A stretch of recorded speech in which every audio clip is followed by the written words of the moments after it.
Bonjour à toutes et tous. Merci d'être présents pour le Forum des SOS Hépatite 2021. C'est pour moi avec beaucoup d'émotion que la solidarité et de la santé, l'ANRS qui nous soutient depuis plusieurs années, qui a tout un programme pour favoriser la parole des patients et de revenir aussi. On aura Président Paname tout à l'heure avec nous, et c'est fondamental de pouvoir prendre la parole aux patients. Et puis ce forum, il ne pourrait pas avoir lieu sans le soutien de l'industrie pharmaceutique.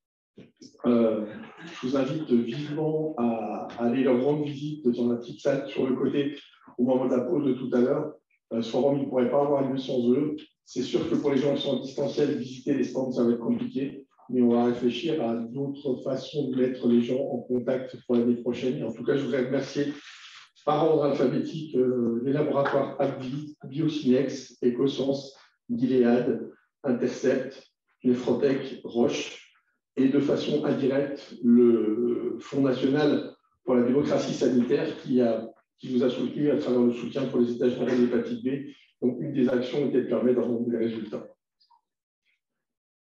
Commencer ces 25 ans, pour moi, c'était important de ressolliciter les gens qui s'étaient invités. J'ai plein d'émotions en même temps que je le dis, parce que je pense aux gens qui étaient avec nous, qui nous ont quittés, volontairement de façon dramatique pour certains et de façon plus compliquée, sur table d'opération, sur des bouts de course. Ils sont l'âme des SOS hépatiques, ils sont nos valeurs, nos outils de défense. Donc tout ça, ce ne serait pas possible grâce à eux. Et puis il y a deux personnes que j'ai voulu mettre en exergue. C'est les gens avec qui on a pu partager cette présidence des SOS hépatiques pendant ces 25 ans déjà. Et ça me semblait impossible d'être là aujourd'hui sans leur demander de dire un mot. Donc j'ai demandé à Danielle Desclercq, qu'on ne présente plus, et la grande dame des SOS hépatiques, la seule qui a été en capacité à SOS hépatiques d'avoir une légion d'honneur. Hein, ce n'est pas devant la veille que quelqu'un d'autre l'aura, mais bravo Daniel, encore une fois. Et puis notre troubadour du foie, Michel Bonjour. Donc en quelques minutes, je vais leur donner la parole l'un après l'autre en leur demandant quel était le sens de leur engagement à SOS hépatiques et les valeurs que ça représente pour eux. La parole est à toi, Daniel. Merci beaucoup encore. Bonjour à toutes et à tous. J'aurais souhaité être avec vous ce jour, car c'est la première fois depuis mon adhésion à la Fédération SOS Hépatite en 2005 que je ne suis pas en présentiel pour un forum. Des problèmes familiaux m'empêchent d'être parmi vous, mais cette pandémie qui met à mal beaucoup de malades nous a appris à s'organiser pour essayer de maintenir des liens, malgré les difficultés que nous avons pu avoir ce matin. Devenue une hépatante en 2004 et la rencontre avec un hépatologue qui m'a conseillé de me rapprocher de SOS Hépatite, je ne serais peut-être pas là aujourd'hui à vous conter le rôle des associations de patients dans le parcours d'une maladie au long cours qu'est l'hépatite C. L'annonce de cette pathologie m'a amené parfois à un dédoublement de personnalité où l'on croit pouvoir faire face. Mais les effets secondaires du traitement, à l'époque interféron ribavirine, nous rappellent sans cesse ce qui nous arrive. À la retraite, ma vie associative dans ces années-là m'entraînait vers l'humanitaire. Je n'ai rien lâché. Aidée par mon hépatologue, avec qui j'avais noué une vraie relation de confiance, ceci explique peut-être cela. Très vite, j'ai souhaité créer dans ma région SOS Hépatite, avec l'aide des hépatologues et des patients atteints d'hépatite. Grâce à toutes ces rencontres, à ces réunions foisonnantes, à des concerts pour permettre de démarrer et de trouver des financements, une fatigue plus, 12 kilos en moins, mon investissement sans faille m'ont permis d'affronter cette période difficile et de ne pas sombrer. D'où mon attachement viscéral au rôle des associations de patients, à leurs militants, car rien ne peut remplacer l'écoute bienveillante, l'empathie, la solidarité, le soutien de ceux qui s'en sont sortis, les autres aussi qui ne sont plus. Autant d'exemples de vie, de vécu expérientiel qui peut apparaître comme une boussole. N'oublions pas le rôle de notre fédération dans l'information, la formation, pour nous éduquer, nous soutenir en nous aidant dans notre parcours de vie qui doit devenir ce fameux pouvoir d'agir. SOS, j'ai toujours cru dans les échanges. Ma formation sociale initiale, je crois, m'y prépare, mais aussi ce rôle que ces associations doivent jouer collectivement pour mieux intervenir dans le système de santé, car ce n'est peut-être qu'un combat, ça ne peut être qu'un combat de tous pour l'équité. Faisons attention de laisser personne sur le bord du chemin. L'accès aux soins doit être pour tous, quelles que soient les difficultés de rencontrer et de quelque ordre que ce soit.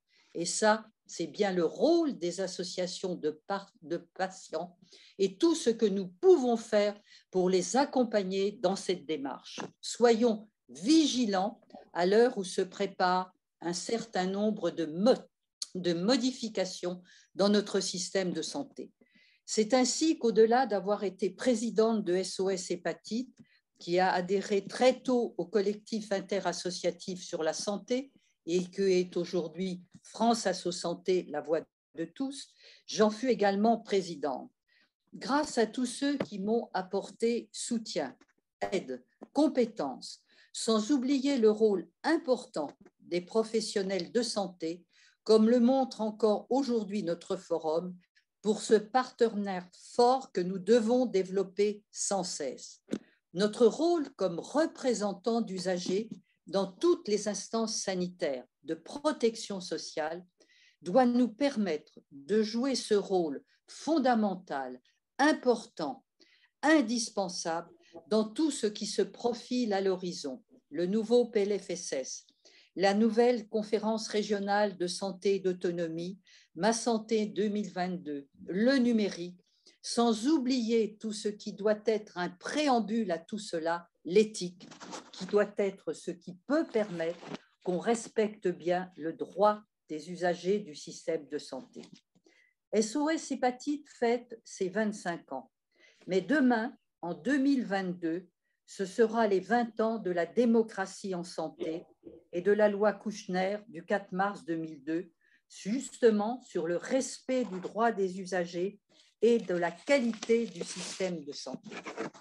SOS Hépatite a déjà fait remonter des propositions suite à la demande du bilan, sans concession, par le ministre des Solidarités et de la Santé sur ces 20 années où la pandémie a souvent été mise à mal, ainsi la démocratie, ainsi que notre système de santé, et d'adresser des propositions pour faire évoluer cette loi, car nous sommes, avec l'ensemble des citoyens, des représentants de la société civile à part entière. C'est le vœu que je formule en cadeau d'anniversaire à SOS Hépatite pour l'année à venir, pour une prise en compte éclairée des problématiques de santé que nous rencontrons et des conséquences humaines souvent ignorées. Permettez-moi de rappeler pour conclure une phrase de Fustel de Coulanges, historien du XIXe siècle, que j'avais écrit dans un édito de SOS Hépatite. Les hommes sentent dans leur cœur qu'ils sont un même peuple lorsqu'ils ont une communauté d'idées, d'intérêts, d'affections, de souvenirs et d'espérance. Merci à tous ceux qui m'ont accompagné depuis 16 ans, notamment Pascal, Michel, les deux, Janine, Hélène et les autres, sans oublier aujourd'hui Célie et toute l'équipe de SOS Hépatite et ses partenaires indispensables pour que nous puissions essayer ensemble de faire vivre ce système de santé, les professionnels de santé, nos établissements, et faisons que on va être aussi dans une période de vœux, le Ségur de la santé, les investissements qui ont été donnés, et puis cette pandémie qui ne cesse encore d'être avec nous aujourd'hui, on puisse enfin essayer de vivre et d'essayer de trouver les solutions pour chacun. Merci à vous tous et bonne continuation dans ce forum fort passionnant. On va passer la parole à Michel. Bonjour. Michel, la parole est à toi. Ok, moi ce que je voulais dire, c'est que je suis vraiment à la fois heureux de pouvoir parler lors du forum, 25e je crois, donc ça fait du temps. Et en même temps, je m'étais presque fait dans la tête il y a un mois en me disant, si je continue à progresser dans ma récupération de l'équilibre et ainsi de suite, là je commence à aller mieux. Là je viens de faire 3 fois ma pièce pour faire un petit déjeuner, sans canne, sans rien. Ça vient, il faut que je fasse attention. Mais je ne vais pas tarder à retourner militer. Donc, ça sera sans doute avec Daniel, puisque je ne suis pas loin de chez elle. Je suis à un quart d'heure d'Orléans. Et puis, je fais quand même de temps en temps, là, sur la vaccination, pour la journée mondiale des hépatites. J'avais quelques trucs, une pancarte devant le supermarché, il y avait le labo en face. Je continue puis ici, dans cette maison intergénérationnelle, je veux dire, j'en ai un peu bavé, mais j'ai réussi à faire vacciner des gens qui voulaient pas. Et j'ai fait un peu d'animation chez le pharmacien qui vaccine aussi, c'était très bien. Voilà, je ne vais pas faire plus longtemps. Si vous voulez lire ce que j'ai écrit, vous allez sur Facebook et puis vous verrez. En ce moment, je suis plongé dans Alésia, excusez-moi. Et je souhaite que ça se passe bien. Hier, c'était vraiment sympa. J'ai revu des gens que j'ai bien connus, que j'ai pas vu depuis longtemps. Et puis, les informations étaient vraiment d'un niveau extraordinaire. Je crois qu'on a toujours su travailler avec la FEF, avec des tas de gens. Ça m'a rappelé les grandes batailles, entre autres, sur les nouveaux médicaments. Là. Ils ont repassé un documentaire sur Arte il y a 15 jours, 3 semaines, là, où je suis interviewé dedans. Mais ça m'a ramené le Club des 5, quoi, avec Médecins du Monde, tout ça, les grands assos. On a fait un super boulot quand même, quoi. Et de ça, moi, je suis vraiment fier. Je continue de temps en temps, mais c'est vraiment rien du tout. Hein. Je suis toujours au collège des relecteurs de l'INSERM sur comment on appelle ça, la feuille qu'on donne l'information aux malades, c'est trucs du foie, mais il n'y a pas grand-chose. De temps en temps, il y a un mail, et puis on est 2-3, on corrige. Les consentements, voilà, les consentements. Donc, je suis au collège des relecteurs. Je suis à la hache, je suis toujours un des représentants dans ce qu'est la LD6, c'est-à-dire les maladies du foie. Pareil, il n'y a pas grand-chose. Mais en général, le gars qui s'en occupe m'envoie, je donne mon avis, quoi. Et voilà. Et puis, j'aime bien ce qui se passe à l'heure actuelle au niveau de l'information, la newsletter, vice-versa, tout ça. Moi, je trouve que c'est un boulot extraordinaire. C'est super bien. C'est vraiment très agréable. Là, je pense que quand je serai en forme, je vais proposer, par Internet, on peut le faire, un groupe de travail par rapport à hier, par exemple, sur de l'information sur la nourriture, même avec des recettes simples, mais qui est comment on se nourrit quand on... Bon, eh ben, moi, je vous laisse, enfin, je ne vous laisse pas, parce que je vais regarder ce qui va se passer maintenant, mais je salue tout le monde et dis que ça me fait du bien de pouvoir vous parler. Merci Michel.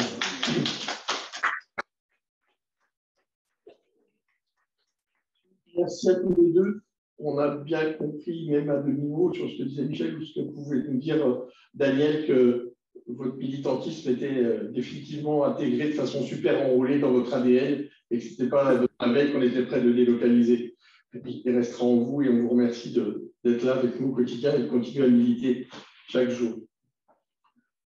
Pour ma part, je voulais prendre un petit peu ces 25 ans les 25 ans d'engagement. Un des premiers slogans qu'on avait utilisé à SOS Hépatite, qui était né sous forme de groupe de parole, c'était la maladie isole, la parole rassemble. Et je me suis rappelé de ça et je me dis que ça reste vrai parce hier, on en parlait autour de la question de l'obésité, du cancer du foie, ça reste dramatiquement vrai. Le premier droit, c'est le droit à l'information. Et ça, c'est un droit qu'on n'a pas le droit de nous bafouer. C'est le sens de mon engagement personnel, c'est de partager toutes les informations possibles. Il n'y a rien qu'un malade ne puisse pas entendre, ne puisse pas comprendre, à condition qu'on fasse l'effort de le rendre compréhensible pour lui. Ma vision en 2021, c'est que le temps sanitaire, on peut probablement avoir une vision sur 2 axes. Et vous allez voir que c'est intéressant de le regarder comme ça parce que ça nous permet de comprendre pourquoi l'épidémie actuelle est venue percuter et comment on s'est engagé. Il y a un temps du diagnostic et il y a un temps du soin. Si on voulait diviser la médecine de façon la plus minimaliste, ce serait ça, un temps du diagnostic et un temps du soin. Malheureusement, on fait percuter le temps du diagnostic et le temps du soin et c'est une demande des usagers, c'est d'aller vite. On fait le diagnostic et on traite en même temps, voire maintenant on fait des tests thérapeutiques et on essaye un traitement pour voir si c'était le bon diagnostic. Donc, on essaye même parfois de faire les choses à l'envers. SOS Hépatite veut être actif dans ces 2 temps. C'est une valse à 2 temps. Le temps du diagnostic, parce que pour nous, on a toujours prôné le dépistage sur l'hépatite C, le dépistage sur l'hépatite B, donner de l'information. Et on ne se contente pas de le dire. Aujourd'hui, on est rattrapé par les outils et on se saisit de ça en disant le temps du diagnostic, on va y aller, c'est nous qui allons faire. Et on se saisit des trônes en disant des usagers peuvent aujourd'hui aller faire des trônes, des militants peuvent aller les trôner, peuvent aller faire du dépistage et on est en capacité, et vous me l'avez tous montré par des actions qui ont été faites en Bourgogne, en Alsace, sur le Tour de France, en Champagne-Ardenne, etc. On peut, nous, militants, aller au-devant de monsieur tout le monde et de dépister. C'est important de s'emparer de ces outils. Pourtant, vous allez voir, c'est important de le faire évoluer. Le deuxième temps du dépistage, c'est probablement ce temps qui est plus maintenant autour d'une question de virus, mais une question des comportements. C'est d'arriver à dépister des gens qui vont être sur d'autres pathologies. Et je pense par exemple aux alcooliques, aux malades du foie qui vont être en stade de cirrhose. Là aussi, on s'est approprié l'élastométrie, le fibroscan, et on s'en sert et on l'a revendiqué comme un outil de dépistage. Et au début, le monde des pathologies nous disait non, le fibroscan, c'est un outil d'évaluation de la fibrose. Et nous, on a dit non, on va faire les choses à l'envers, on diagnostique la fibrose et après, on cherche à quoi elle est due. On nous a regardé avec des gros yeux et on a dit il faut aller chercher les gens qui ont une cirrhose. On cherchera après le temps du diagnostic. Mais il faut absolument faire ce dépistage-là. Et ça, je crois que c'est important de venir bousculer les lignes, c'est aussi le sens des SOS Hépatite. Le sens du traitement, mais ça, c'est le dernier né à SOS Hépatite, on veut peser sur le traitement.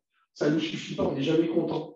On veut peser sur le traitement, c'est-à-dire que, je prends l'exemple, ça sera redit tout à l'heure, du road trip, c'est d'aller jusqu'au traitement, on peut plus se contenter du dépistage, de faire l'évaluation de la fibrose. On doit s'assurer que les patients vont être traités. Et ça, c'est une solidarité qu'on se doit. Mais c'est aussi le temps du traitement, et Michel le rappelait, quand on s'est battu sur les prix des médicaments, quand on s'est battu sur l'accès universel au traitement possible. Et quand on continuera de se battre, et j'entends encore avec plein d'émotions les gens d'hier qui sont en Afrique et qui nous appellent et qui nous disent mais comment on peut faire pour avoir le traitement d'hépatite B, quoi. Il faut qu'on dépasse notre nombril et qu'on soit en capacité aussi d'inventer ces solidarités nord-sud qu'on a su mettre dans le VIH, et Lieutenant Paname nous rappellera peut-être, mais qu'il faut maintenant aussi mettre dans l'hépatite C, dans l'hépatite B, mais dans les traitements, mais aussi dans la vaccination et dans la protection. Et ça m'amène à vous parler de cette valse à 3 temps qu'on est en train d'inventer. Parce que là, la médecine, on la divisait comme ça, mais on a complètement oublié dans la médecine le temps de la prévention. Aujourd'hui, quel est l'hôpital qui, en interne à l'hôpital, fait la vaccination antigrippale? Il n'y en a pas, ce sera fait à l'extérieur par les médecins. Le temps de la prévention, quelqu'un vient en chirurgie pour être opéré. À quel moment on va lui parler éventuellement de son problème de tabac, lui proposer des sérologies de dépistage, etc. Le temps de la prévention, c'est un troisième temps qui est fondamental et qui est probablement aussi important que le temps du diagnostic et le temps du traitement. Quand je regarde dans le rétroviseur à SOS Hépatite depuis 25 ans, je me dis waouh, on a fait du boulot, quoi. Et quand on nous dit ah, vous êtes des gens tranquilles, regardez tout ce qu'on a fait, quoi. Je vais reprendre les virus, c'est notre cœur de métier. On va reprendre l'hépatite A. Ben, moi, je me souviens d'un forum à Dijon où le ministre de la Santé, la secrétaire d'État, responsable de la santé à l'époque, était venue nous annoncer qu'elle avait entendu notre plaidoyer et qu'on allait pouvoir vacciner contre l'hépatite A et surtout rembourser le vaccin d'hépatite A pour tous les scientifiques en France. C'est quelque chose qu'on réclamait depuis plusieurs années et on avait eu gain de cause. Sauf que dans les faits, aujourd'hui, ben, ce temps de la prévention secondaire, les sérotiques testés pour l'hépatite A et vaccinés pour l'hépatite A et remboursés, on a du mal à le faire passer. Donc ça, c'est l'engagement qu'on continue de faire, c'est promouvoir la promotion, la vaccination, promouvoir la prévention et s'assurer qu'elle est faite. Le temps de l'hépatite B, il suffisait d'écouter hier tout ce qui a été fait sur les états généraux, d'écouter Carmen, de voir toutes les recommandations qu'on a faites, tous les projets qu'on peut avoir. On a les TROD VHB qui arrivent, mais on est les premiers à avoir des idées sur comment les utiliser. Quand les copains de la Guadeloupe nous disent les TROD VHB doivent être faits en salle d'accouchement, j'applaudis, je dis putain, c'est génial, on dit on ne réfléchit pas 2 secondes, quoi. Le contrôle ultime en salle d'accouchement, qu'il n'y ait pas eu de contamination de la maman, c'est fondamental dans des endroits où il y a 3 à 4 fois plus d'hépatite B, mais peut-être de façon plus générale. J'applaudis aussi quand on est en train de travailler pour l'hépatite B pour sortir de la biopsie obligatoire, qui est quand même encore un gold standard important. Les marqueurs non invasifs arrivent dans l'hépatite B, on les a mis dans la C, ça arrive aussi. Donc tout ça, c'est condensé dans les états généraux, et les états généraux, c'est SOS Hépatite qui les a fait, c'est super. L'hépatite D, on a une brochure qu'on vient de faire sur l'hépatite delta. Voilà, si vous voulez savoir, on est là. On a formé les gens qui écoutent et qui sont en capacité de répondre sur ça. L'hépatite C, j'ai une phrase en ce moment que tout le monde ne comprend pas, mais je vous la livre telle qu'elle est. L'hépatite C, on est tous ensemble en train d'en faire une maladie rare, mais nous refusons tous ensemble que ça devienne une maladie orpheline. On veut que ça devienne une maladie rare, mais jamais on oubliera les gens qui restent avec l'hépatite C. On est passé de 400 000 personnes en France qui avaient l'hépatite C à aujourd'hui probablement 60 000. On n'a plus qu'une personne sur 1000 qui a une hépatite C en France. Il faut aller les chercher, et il faut aller les chercher physiquement. Et on verra qu'SOS Hépatite a des propositions pour aller au plus près de ces usagers qui restent, pour trouver ces 60 000 personnes qui restent et qu'il faut amener vers la guérison. On s'est battu sur l'accès au traitement, on s'est battu pour traiter les hépatites minimes, on s'est battu pour sortir de l'impossibilité d'être traité quand on était une femme enceinte. Voilà, tout ça, c'est des actions des SOS Hépatiques. On s'est battu pour l'accès à la bithérapie, pour que la ribagirine puisse être à tout le monde. Et c'est à mourir de rire de voir que la ribagirine, depuis hier, est en rupture de stock en France. Or, qu'on verra tout à l'heure, c'est le traitement fondamental de l'hépatite E. Qu'est-ce qu'on dit SOS Hépatite de cette rupture d'accès à la ribagirine? Et maintenant, l'hépatite C, c'est qu'il faut finir le job. Je sais, c'est le job de pêche. Il faut finir le job. Le problème qu'il faut finir le job, c'est voir les choses différemment. C'est au lieu de, on va dépasser les virus qui nous ont constitués. Il va falloir qu'on regarde la cirrhose de façon différente, en tout ce qu'on peut faire pour accompagner un patient cirrhotique. Les gens nous attendent là-dessus. Il va falloir qu'on ait des choses à dire sur le cancer du foie. On en reparlera tout à l'heure. Et puis il y a la NASH dont on va parler aujourd'hui. Et c'est l'ouverture des Restos du Cœur aujourd'hui pour la campagne d'hiver, quoi. Et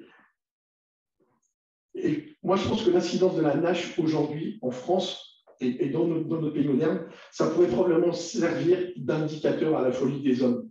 Il n'y a pas de meilleur indicateur de la folie dans laquelle on vit que la NASH. Il y a des gens qui meurent de faim et on va leur donner des médicaments, donc on va leur donner une alimentation qui va probablement peut-être être hépatotoxique. On devient fou. Et je pense que la NASH est vraiment un bon indicateur. SOS Hépatite.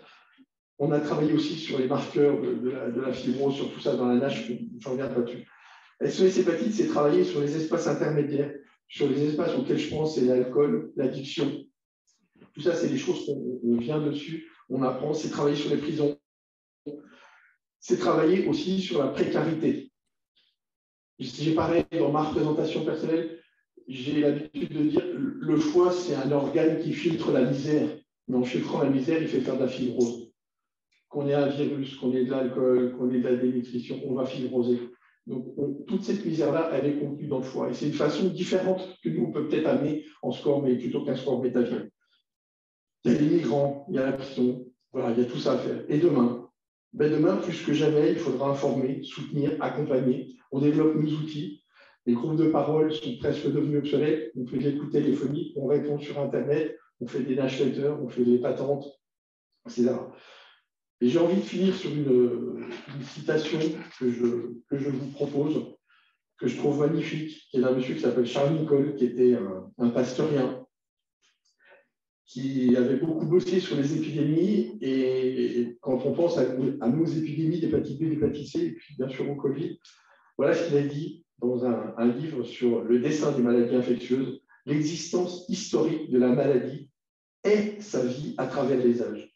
On est en droit de lui supposer, comme à tout ce qui vit, une origine, sa naissance, et une fin, sa mort. Il y aura donc des maladies nouvelles, c'est un fait fatal. Il y aura aussi un autre fait aussi fatal, c'est que nous ne saurons jamais les dépister dès leurs origines. Voilà. Merci beaucoup.